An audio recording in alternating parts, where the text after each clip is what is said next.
नमस्कार साथियों, मैं मनीष भारती संस्कृति पीसीएस प्लेटफॉर्म पर आप सभी का स्वागत करता हूं। साथियों, जैसा कि हम सभी जानते हैं कि 72वीं बीपीएससी प्रारंभिक परीक्षा बेहद नज़दीक आ गया है। हम लोग कुछ टॉपिक का रिवीजन कर रहे हैं और जैसा कि मैंने कहा कि अगर कम से कम जितने 10 दिन में मैं रिवीजन करवाने वाला हूं, इसने से आपका 10 से 15 क्वेश्चन एक्स्ट्रा बन सकता है। यानी कि कुल मिला के कह सकते हैं कि प्रीलिम्स क्वालिफाई करने की यहाँ पर एक आपको रामबाण मिलने वाला है। देखिए, आज जो हम पढ़ने वाले हैं बिहार के सभी जीआई टैग के विषय में पढ़ने वाले हैं।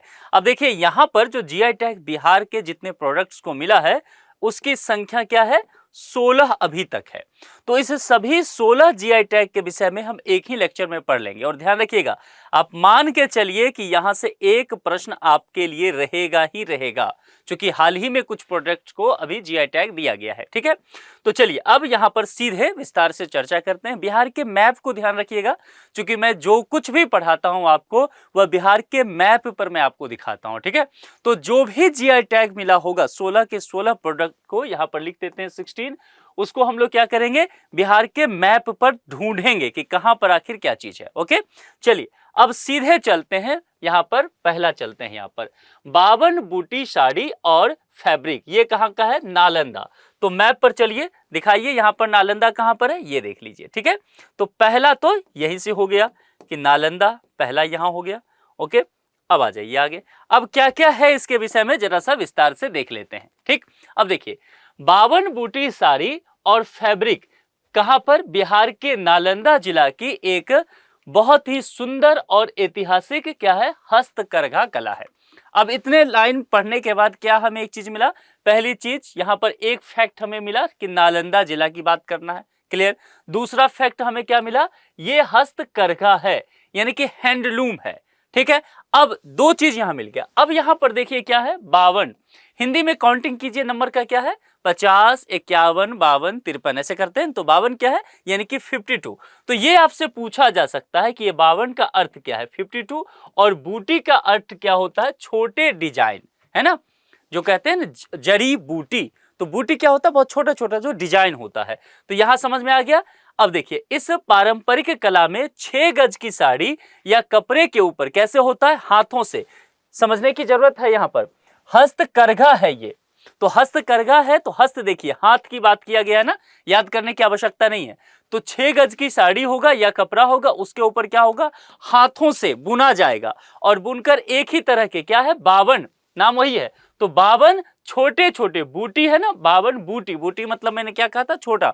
तो यहां पर छोटे छोटे बूटी या डिजाइनों को पूरी सटीकता के साथ उकेरा जाता है। देखिए जिस तरह से यहां पर तैयार है, किया जा रहा है। तो एक कपड़ा होगा, ठीक है, और ये कपड़ा क्या होगा, 6 गज, यहां पर 6 गज की साड़ी या कपड़ा, और उस पर जो है हाथों से बुन करके 52 छोटे छोटे, ये जो पूरे छोटे छोटे डिजाइन वगैरह किए जाएंगे इस कपड़ा पर, इसी तरह के ये पूरा रहेगा इस पर। ठीक है, इसको सटीकता से ये तैयार किया जाता है, ये पॉइंट ध्यान रखिएगा। अब देखिए यहां पर मुख्य रूप से इस पर किस चीज को दिखाया जाता है, यानी कि ये साड़ी या कपड़ा जो है फैब्रिक होता है, डिजाइन क्या होता है, तो भगवान बुद्ध से संबंधित जो बातें होती है वह होता है, यानी कि बौद्ध संस्कृति और उनके दर्शन को दिखाया जाता है। यहां पर देख लीजिए, बौद्ध संस्कृति और इसके दर्शन से प्रेरित है, यानी कि यहां जो उकेरा जाएगा वही सब कुछ देखने को मिलेगा। अब जैसे कि कपड़े पे क्या क्या रहेगा, कमल का फूल हो सकता है, बोधि वृक्ष हो सकता है, धर्म चक्र हो सकता है, बैल, हाथी, शंख, हिरण, ये तमाम तरह के प्रतीक जो हैं भगवान बुद्ध से संबंधित है। अगर वैसे भी आप ध्यान रखें तो नालंदा यहां पर देखने को आपको मिल रहा है। तो यह वाला जो एरिया है, देखिए गया के करीब है, इसी एरिया में, बोध गया में, आप जानते हैं भगवान बुद्ध को ज्ञान की प्राप्ति हुआ था। तो इसी क्षेत्र में देखिए यहां पर इसका विस्तार है।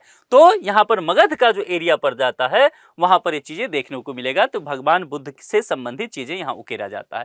पहला आप सीख गए हैं, पहला से कुछ भी प्रश्न रहेगा आप समझ जाएंगे। अब दूसरे पर चलिए। दूसरा, ये है दूसरा, ये सबको हाल ही में अभी दिया गया है जीआई टैग, है ना। तो समझते हैं, पत्थर कटी पत्थर शिल्प, ये कहां पर है, गया में। अब चलिए सीधे तौर पर कहां पर, मैप पर, मैप पर जाएंगे तो दूसरा कहां है, गया, उसी एरिया में, ये मगध के हिस्सा में देखने को मिलेगा। ये हाल ही में हुआ है, ठीक है। पत्थर कटी पत्थर जो है शिल्प बिहार के गया जिला में, पहला फैक्ट आपके पास आ गया। अब देखिए 300 साल पुरानी पारंपरिक क्या है यहां पर, हस्तकला, यानी कि ये भी हाथों से, यानी कि कुछ डिजाइन कह सकते हैं, या मतलब कुल मिला के समझिए मशीन का प्रयोग ना किया गया हो, है ना, मैनुअली काम किया होगा, ऐसे समझ लेना। हाथों से कुछ डिजाइन तैयार किया जाएगा। अब किस तरह पे, तो स्थानीय जो काले ग्रेनाइट पत्थर होंगे इसको तराशा जाएगा और इसको तराश करके बहुत अच्छा मूर्ति बनाया जाएगा, सजावटी सामान तैयार किए जाएंगे, ये यहां पर कहा जा रहा है। तो यहां पर मशीन का नहीं उपयोग करेंगे, छेनी हथौड़ा लगाएंगे, कट कट कट कट मूर्ति अच्छा से डिजाइन करके तैयार कर दिए। क्लियर। अब यहां पर माना गया है कि गया का प्रसिद्ध विष्णुपद मंदिर जानते हैं, विष्णुपद मंदिर के विषय में पढ़ के जाइएगा, क्योंकि यहां पर बजट जो भारत सरकार ने पिछले साल जो पेश किया था, निर्मला सीतारमण भारत की वित्त मंत्री, तो विष्णुपद मंदिर में कॉरिडोर बनाने की बात की गई थी। ध्यान रखना है, ठीक कैसा कॉरिडोर, जैसा कि काशी विश्वनाथ वाराणसी में है वैसा ही कॉरिडोर। इसीलिए ये बहुत इंपॉर्टेंट है, यहां से प्रश्न पूछा जा सकता है और पिछले बार नहीं आया था। तो कुल मिला के देखना है, ये गया जी में ही है, बोध गया में नहीं, गया जी में। जो फल्गु नदी है ना, फल्गु नदी गया में बहती है, और गया जी के में फल्गु नदी के तट पर ही विष्णुपद मंदिर है। एक तरफ विष्णुपद मंदिर, बीच में फल्गु नदी, और दूसरी तरफ सीता कुंड है। कभी मौका लगे तो विजिट करने जाइए, क्योंकि मैं इस जगह पे विजिट कर चुका हूं, ये देखा हूं, तो मुझे एकदम इसका अनुभव है, तो इसलिए मैं बता रहा हूं, उस हिसाब से ध्यान रखिएगा। अब यहां पर क्या हुआ कि इसका निर्माण जो है रानी अहिल्याबाई होलकर जयपुर से सैकड़ों शिल्पकार परिवारों को यहां पर बुलाई थी, क्योंकि यही इस मंदिर का निर्माण यहां पर करवा रही है। मंदिर निर्माण के बाद ये कारीगर वहीं पत्थरकटी गांव में बस गए, और पीढ़ी दर पीढ़ी जो है यह कला आगे बढ़ता चला गया, और समय के साथ जो है लोग यहाँ मूर्तियों को बनाने लगे, एक विशेष कला के तौर पर यह निखरने लगा। और इसमें क्या होता है, तो जैसे देवी देवता के पत्थर होंगे, भगवान बुद्ध, महावीर, इन तमाम देवी देवता के पत्थर बनाए जाएंगे। समय के साथ सजावटी बर्तन, स्मृति चिन्ह, गमला, ये सब जो है तैयार किया जाने लगा। अब चलिए तीसरा पर चलते हैं। तीसरा क्या है, पीढ़िया पेंटिंग, और ये कहां पर है, भोजपुर में। तो मैप पर यहां पर चलिए और भोजपुर दिखाइए किस जगह पर यहां पर आपको देखने को मिलेगा। देखिए ये तीसरा, ठीक है। अब आइए यहां पर इसके विषय में कुछ चीजें समझ लेते हैं। ये होता क्या है, इसको पीढ़िया या पीढ़िया दोनों ही कहा जाता है, ये चीज आपको ध्यान रखना है, भूलना नहीं है, एक ही बात हुआ। और ये कहां पर होगा, भोजपुर क्षेत्र में। बहुत ही पुरानी परंपरा माना जाता है, एक प्रिय त्योहार होता है उसके दौरान इसको किया जाता है। और खास करके देखेंगे जो गोवर्धन पूजा का समय होता है, उस समय से ये एक तरह से पेंटिंग वगैरह महिलाएं बनाती है, गांव घर की महिलाएं, ये शुरू किया जाता है। और फिर भाई बहन के अटूट रिश्ता, पारिवारिक संबंध, ये सब इसमें दिखाया जाता है। तो ग्रामीण महिलाओं द्वारा किया जाएगा प्रिय त्योहार के दौरान यहाँ पर, और दीवार पर, आंगन में, मिट्टी के बर्तन में ये सब किया जाता है। प्राकृतिक रंग का इसमें उपयोग किया जाएगा, जैसे कि हल्दी से पीला कलर तैयार कर लिया गया, तो प्राकृतिक रंग हुआ ना। और इसके माध्यम से गांव के जीवन, प्रकृति, फूल पत्ती, जंगल, पशु पक्षी, अपनी संस्कृति, इन सब चीजों को दिखाने का काम करते हैं। ये तीन जो है, अभी हाल ही में इस तीन प्रोडक्ट को जीआई टैग दिया गया। अब चलिए चौथा पर चलते हैं, शाही लीची मुजफ्फरपुर। और इसमें देखिए मुजफ्फरपुर कहां आ जाएगा, आपको इस एरिया में चलना पड़ेगा, चौथा। अब चलिए शाही लीची जो मुजफ्फरपुर का है, बेहद फेमस है, बहुत मीठा होता है। अभी लीची का समय कह सकते हैं अब तो चला गया, लगभग खत्म हो गया है, अभी का ही है। इसके सीमावर्ती क्षेत्रों में होता है, कृषि जलवायु परिस्थिति में ये उगाया जाता है, और इसमें अधिक गूदा होगा। जो देखिए ये लीची देखिए, ये इसमें क्या होता है कि बीज बहुत छोटा है, कभी आप खाएंगे तो बीज बहुत छोटा होगा। दो होता है, एक शाही लीची है, शाही लीची में क्या होगा, बीज बहुत छोटा होगा और गूदा जो होता है वो ज्यादा होगा। और एक होता है बादामी लीची, बादामी में क्या होगा, बीज बहुत बड़ा होगा, गूदा कम होगा। तो शाही लीची को लंबे समय से जीआई टैग दिया गया है। रसीलेपन और मनमोहक सुगंध भी इसमें होता है। इसका निर्यात यूरोपीय देशों और मध्य पूर्व में भी किया जाता है, और इसके कह सकते हैं जूस वगैरह भी तैयार किए जाते हैं। मुजफ्फरपुर और उसके आसपास जो देखेंगे, ये इसकी काफी खेती होती है। जर्दालू आम, जर्दालू आम कहां पर होगा, अगेन चलिए मैप पर, और ये भागलपुर के एरिया में चलेंगे, यहां पर पांचवा आपको देखने को मिल गया। अब देखिए यहां ये आम बहुत फेमस होता है इस एरिया में। जर्दालू आम जो है अपने आप में हल्का पीला रंग का होगा, बहुत अलग तरह का मिठास इसमें होता है, और स्वाद बहुत अच्छा आता है, इसका सुगंध बहुत बेहतर होता है। तो ये आम आप खाए भी होंगे, अभी आम का सीजन है, आप इसका टेस्ट कर सकते हैं। मगही पान, ये मगही पान जो है, ये मगध का पूरा एरिया आपको इसमें डिफाइन करना पड़ेगा। ये मगही पान जो है मगध का पूरा एरिया, चाहे वो गया हो, नवादा हो, नालंदा हो, ये एरिया कुछ पटना के रीजन, इसमें पूरा ही होता है। तो छठा, इस पूरे एरिया को आप समर्पित कीजिए, ये मगध के क्षेत्र में देखने को मिलता है, ठीक है, मगध क्षेत्र में होता है। नालंदा, नवादा, गया, शेखपुरा। अब यहां पर आपको डिस्ट्रिक्ट ध्यान रखना है, क्योंकि इस एरिया में देखने को मिलेगा। ठीक है, मुलायम पत्ता होता है, कम रेशा होगा, प्राकृतिक मिठास के लिए बहुत प्रसिद्ध है और इसको लंबे समय से जीआई टैग दिया गया था। कतरनी चावल, अब कतरनी चावल जो है ये पूरी तरह से भागलपुर प्रमंडल में आपको देखने को मिलेगा। तो भागलपुर प्रमंडल में साथियों दो यहां पर डिस्ट्रिक्ट है, एक भागलपुर एक बांका, तो यहां पर 7वां जीआई टैग इसको दे दीजिए कतरनी चावल को। ठीक है, अब चलिए इसके विषय में देखते हैं। छोटा, महीन और अत्यधिक सुगंधित चावल है। दानों का आकार जो होगा कटी हुई बालियों जैसा इसमें होगा और बासमती चावल जो है उससे अलग इसका एक मिठास टाइप का होता है। इसके स्मेल बहुत अच्छे होते हैं, पारंपरिक व्यंजन के लिए इसे बहुत अच्छा माना जाता है। अब चलिए मोस्ट इंपॉर्टेंट ये पूछा जा सकता है आपसे, ठीक है, ये क्या है? मिथिला मखाना। अब मिथिला मखाना की अगर बात करेंगे तो यह भी हालांकि देखने को तो मिलेगा आपको दरभंगा मधुबनी वाले क्षेत्र में, लेकिन पूरे मिथिला के क्षेत्र में इसको आपको समर्पित करना पड़ेगा।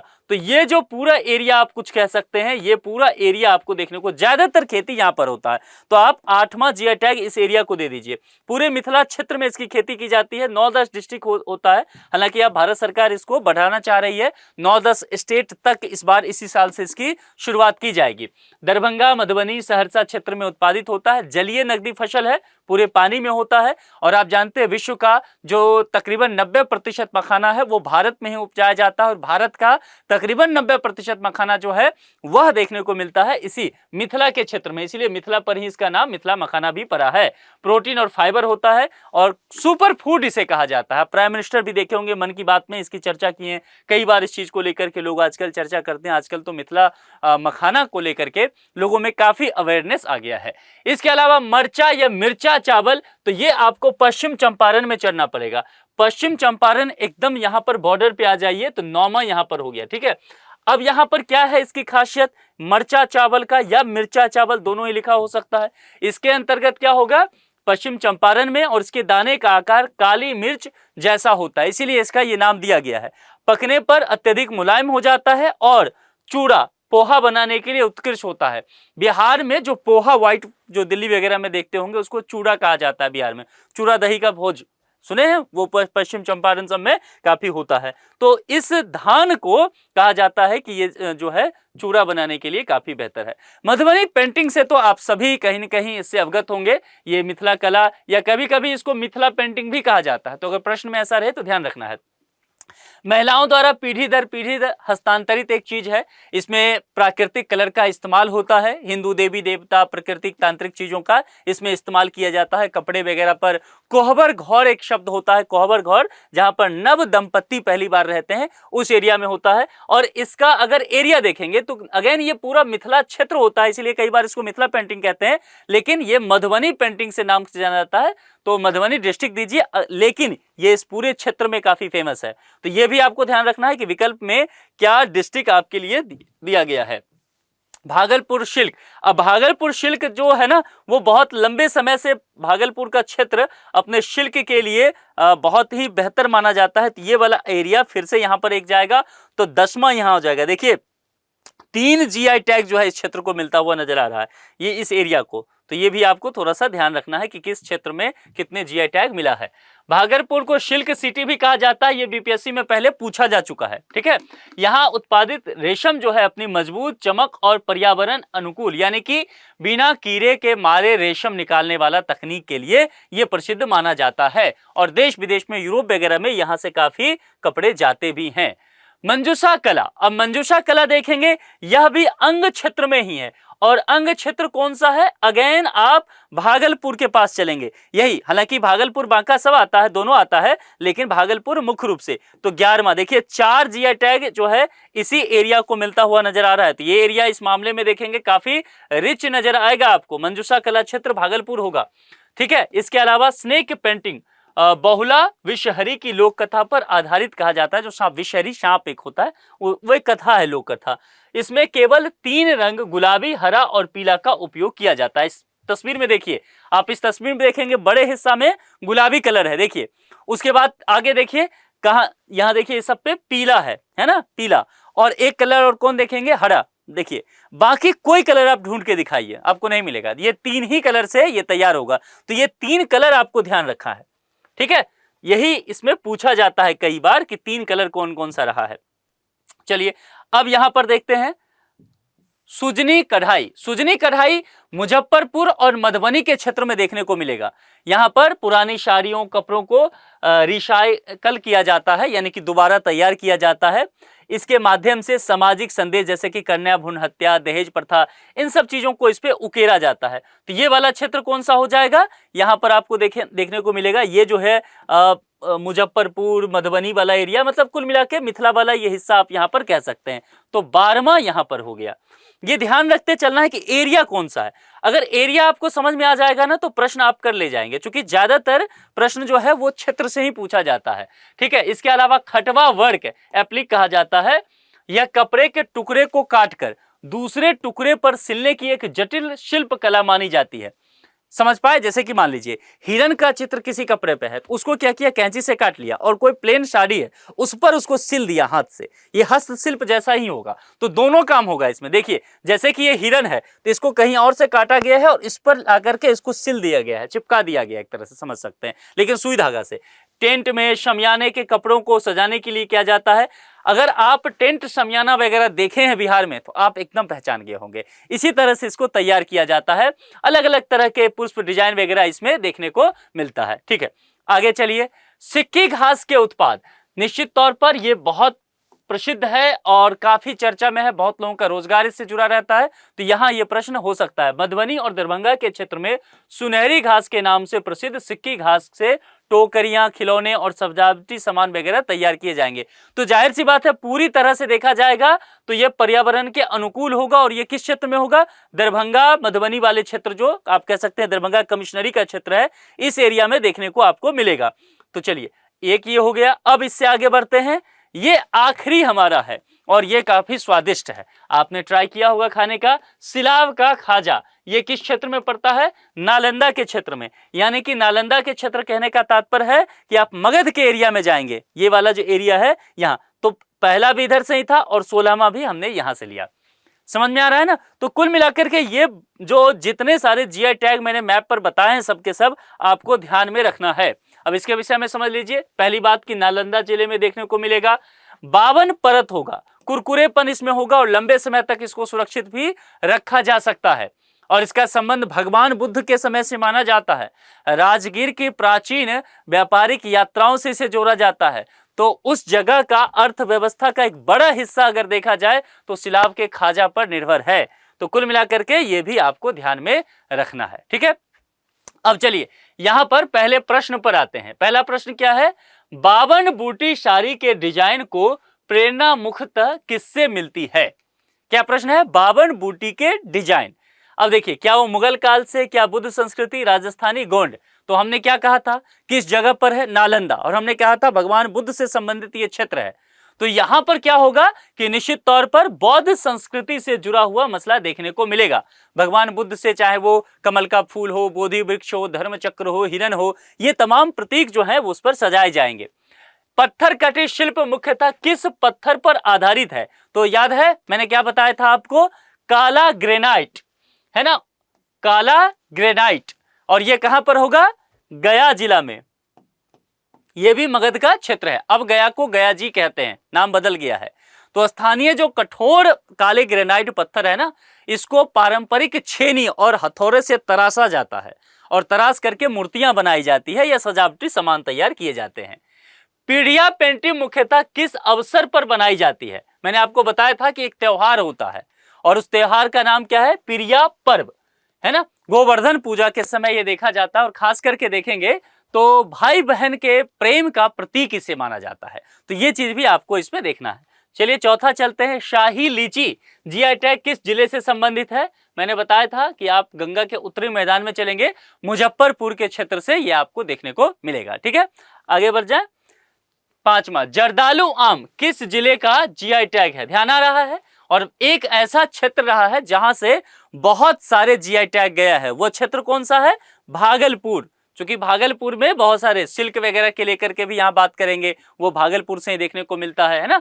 तो जर्दालू आम भी भागलपुर, बी विकल्प के साथ चलेंगे। मरचा चावल बिहार के किस जिले में, ज्यादातर ध्यान रखिएगा पीवाईक्यू जब देखेंगे तो आपसे डिस्ट्रिक्ट ही पूछा जाता है कि किस जिले में रहा है। अगर इतना आपका काम बन गया ना तो आप देखेंगे काम कर ले जाएंगे। और मरचा चावल क्या है, क्यों इसको मरचा चावल कहा जाता है? क्योंकि काली मिर्च जो होता है ना उसके जैसा ये देखने में होता है। और आपको ध्यान है मैंने क्या कहा था, इससे पोहा बनाना, और बिहार में इसको क्या बोलते हैं, चूड़ा, चूड़ा दही का भोज, तो वो अच्छा तैयार हो जाता है, बहुत मुलायम और कह सकते हैं खुशबूदार ये होता है।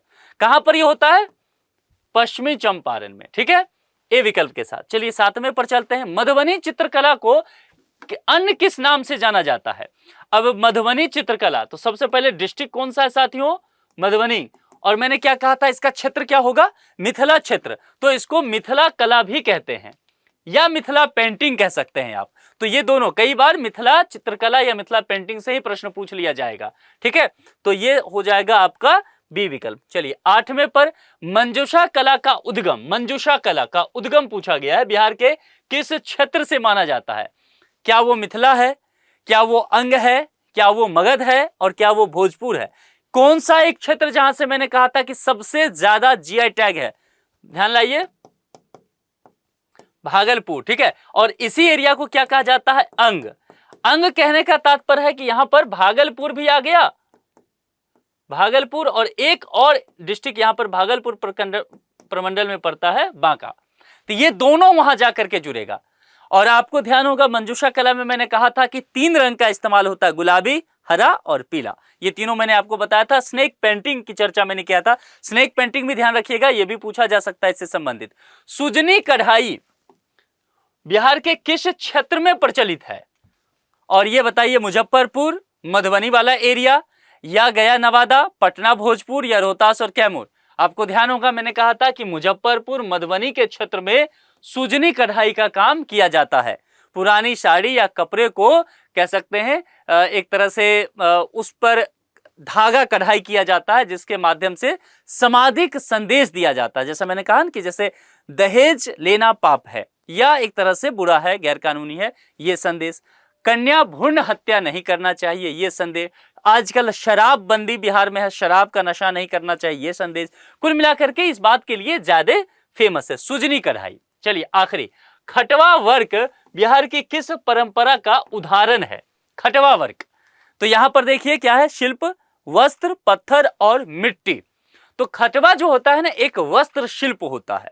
अब इसमें क्या होगा कि जो रंगीन कपड़ा है, इसके टुकड़े को काट करके, जैसा मैंने कहा था कि टेंट हो गया, शमियाना हो गया, पर्दा हो गया, इस सब पर सिला जाता है ना। आपको ध्यान है, एक तस्वीर मैंने बताया था कि जैसे ये कपड़ा है और कुछ तस्वीर पसंद आ गया तो उस तस्वीर को काट करके इसी कपड़ा पे लगा दिए। कुछ इस तरह के डिजाइन तैयार किए जाते हैं, कुछ भी ऐसे डिजाइन, यानी कि सिलाया जाता है। अगर आपने शमियाना देखा होगा ना, बिहार में शादी विवाह में भी किसी फंक्शन में शमियाना बहुत इस्तेमाल में होता है। तो अगर शमियाना देखे हैं तो आपका काम बन जाएगा। वो पूरी तरह से यही होता है, वो वस्त्र शिल्प ही है। एक चीज को काटे दूसरे पर चिपका दिया, और चिपकाने मतलब ये नहीं होता है कि गम से चिपका दिए, वो हस्तशिल्प भी होगा उसमें। फिर क्या होगा, सुई धागे से बहुत अच्छे से उसको सिला जाता है। हालांकि आजकल बहुत सारे जगह मैंने देखा है कि उसमें मशीन का भी प्रयोग किया गया है सिलाई के लिए, लेकिन ज्यादातर अगर आप देखेंगे तो वो हस्तशिल्पी ही देखने को मिलता है। तो कुल मिलाकर के वस्त्र शिल्पी से हम कहेंगे, क्या किसे कहेंगे? खटवा वर्क को, ठीक है। तो आज हमने बिहार के सभी जीआई टैग को देख लिया और इस पर 10 प्रश्न भी कर लिए। कोई और टॉपिक आपको लगता हो कि इस पर आपको चर्चा करनी है, आपको जानना हो, तो फिर से कमेंट बॉक्स में लिख दीजिए, क्योंकि जीआई टैग आप में से ही किन्हीं ने लिखा था और मैंने यहां पर चर्चा कर लिया। तो आप कमेंट बॉक्स में लिखिए, उस टॉपिक पर हम चर्चा कर लेंगे और फिर उसको रिवीजन कर लिया जाएगा। आप लोग की प्रिपरेशन कैसी चल रही है ये कमेंट बॉक्स में लिख करके जरूर बताएं। आज के लिए इतना ही। जुड़ने के लिए आप सभी का बहुत बहुत शुक्रिया। Thank you so much.